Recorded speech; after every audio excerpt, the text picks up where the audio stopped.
गुजरांवाला से आपको अपडेट करेंगे, जहां थाना एमनाबाद की हदूद में डाकुओं का पुलिस के साथ मुकाबला।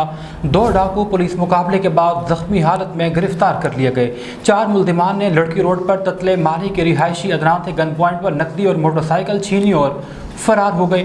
फरार होने वाले डाकुओं का थाना एमनाबाद पुलिस से लड़की रोड नज़द दिर तामीर थाना बिल्डिंग आमना सामना हुआ। मुल्जिमान ने पुलिस की गाड़ी को देखकर स्ट्रेट फायरिंग शुरू कर दी। पुलिस पार्टी ने जवाबी फायरिंग हिफाजत खुद इख्तियारी के तहत की और सर्च ऑपरेशन शुरू कर दिया।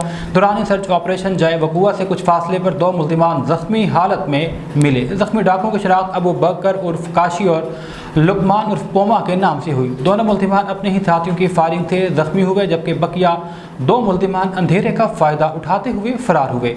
पुलिस ने जख्मियों को इलाज मुआवजे के लिए अस्पताल मुंतकिल कर दिया। जख्मी मुल्जिमान के कब्जे से अदरान से छीनी गई मोटरसाइकिल और 2 अदद पिस्टल भी बरामद हुए। फरार होने वाले मुल्जिमान की गिरफ्तारी के लिए सर्च ऑपरेशन जारी है। CPO गुजरांवाला ने कहा, डकैत, चोर और समाज दुश्मन अनासिर मुआशरे का नासूर हैं, उनके साथ कोई रायत नहीं बरती जाएगी।